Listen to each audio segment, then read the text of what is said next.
যে দুই একজন আমাকে ভালোবাসেন আল্লাহর জন্য, আমি আপনাদের উদ্দেশ্যে আজকে একটা কথা বলি। যদি লাইফে সাকসেস করতে চান, আজকে থেকে দোষ ধরবেন নিজের, অন্যের করবেন প্রশংসা।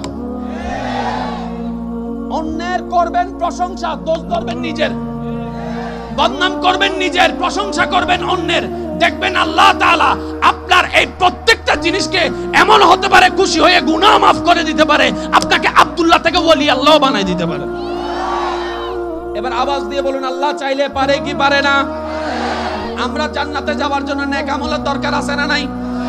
নামাজ রোজার মাধ্যমে, হজ যাকাতের মাধ্যমে, জিকির আজকারের মধ্যে নেক আমল কামাই কি কামাই না? আমরা নেক আমল ধ্বংস করে দিই দুইটা বোমার মাধ্যমে।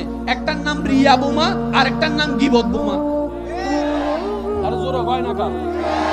আমাকে জান্নাতে যাওয়ার জন্য 58% সওয়াব লাগবে। আমি কামাইছি, এই কামানোটা গাদার বাচ্চা গাদা, আমি কত বড় গাদা দেখেন, অন্যের গীবত করে ওখান থেকে কমাই দিচ্ছি, রিয়া করে কমাই দিচ্ছি। তো নিজে বাঁচলে না বাপের নাম, আমি তো নিজেই বাঁচতে পারি না।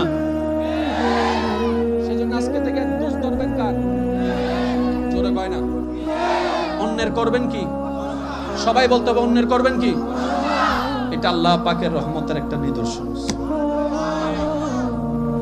অনেকে সুবহানাল্লাহ শুনে মনে হইছে হুজুর শেষ করে দিলাম, আমি খুশি, আমারও টাইম শেষ, আমি চলে যাইতেছি।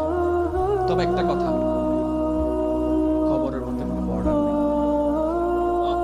কবরের জগতে কোনো বর্ডার নেই, কবর জগতে কোনো রং নাই, কবর জগতে কোনো স্বাদ নাই, কবর জগতে কিচ্ছু নাই, মাটি আর মাটি।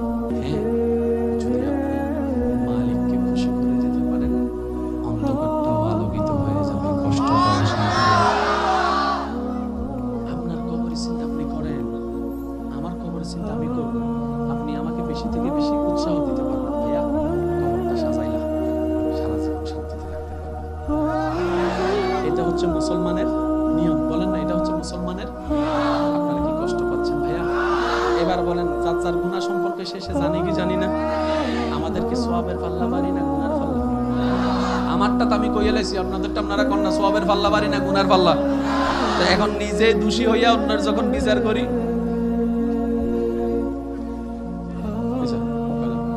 নিজেই দোষী হইয়া যখন অন্যের বিচার করি, এর চাইতে বড় হাস্যকর বিষয় হতে পারে?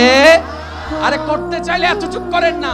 ও মাওলা, অমুককে জান্নাত দাও, অমুককে জান্নাত দাও, অমুককে জান্নাত দাও, আমার চাচাকে জান্নাত দাও, আমার জেঠাকে জান্নাত দাও, আমার ভাইকে জান্নাত দাও, আমার বোনকে জান্নাত দাও, আমার বউকে জান্নাত দাও, আমার স্বামীকে জান্নাত দাও, আমার চাচতো ভাইকে জান্নাত দাও, আমার জ্যাঠতো ভাইকে জান্নাত দাও, আমার মামতো ভাইকে জান্নাত দাও, দোকানদারকে জান্নাত দাও, রিকশাওয়ালাকে জান্নাত দাও। ও মাওলা, তোমার বান্দাদেরকে জান্নাত দাও। এবার আপনার সেই দোয়ার দরখাস্তটা যখন রবের দরবারে পৌঁছাবে, রব জিজ্ঞেস করবে, কি রে ফেরেশতা, এই বান্দা তো সব সময় যখন এই দোয়া করছে নিজের জন্য চাইতে চাইতে পাগল হয়ে গেছে, মানুষের জন্য তো চাই নাই, আজকে দোয়ার লিস্টটি ভিন্ন হয়ে গেল কেন? ফেরেশতা উত্তর দিচ্ছে, মাওলা, সে যতদিন বোকা ছিল নিজের জন্য চেয়েছে, যখন থেকে যে বুদ্ধিমান হওয়া শুরু করেছে সে নিজের জন্য চাই না, তোমার দিকে তাকিয়ে তোমার বান্দাদের জন্য চাইতে থাকে। বলেন না সুবহানাল্লাহ? তোমার বান্দাদের জন্য চাইতে থাকে। রব জিজ্ঞেস করে কেন? বলে যে মাওলা, সে অমুকের জন্য জান্নাত চাচ্ছে, তার চাচার জন্য জান্নাত চাচ্ছে, যে চাচা তাদের জায়গা দখল করেছে কিন্তু তারপরে জান্নাত চাচ্ছে, মামা মার সম্পত্তি খেয়ে ফেলেছে তারপরে জান্নাত চাচ্ছে। কিরে কেন চাচ্ছে? বলে যে সে বুঝতে পেরেছে তুমি তার উপরেই দয়া করো, যে অন্যের উপর দয়া করে তুমি তাকে ক্ষমা করো, যে তোমার দিকে তাকায় অন্যকে ক্ষমা করে দেয়। আল্লাহ পাকের অনেকগুলো নামের ভিতর একটা নাম আছে সত্তার। এটা কি পানির? জোরে বলেন, এটা কি পানির? দেখা যাচ্ছে, দেখা যায়। সত্তার মানে হচ্ছে যিনি আড়ালকারী। আল্লাহ তোমার নাম তুমি সত্তার রাখলা কেন?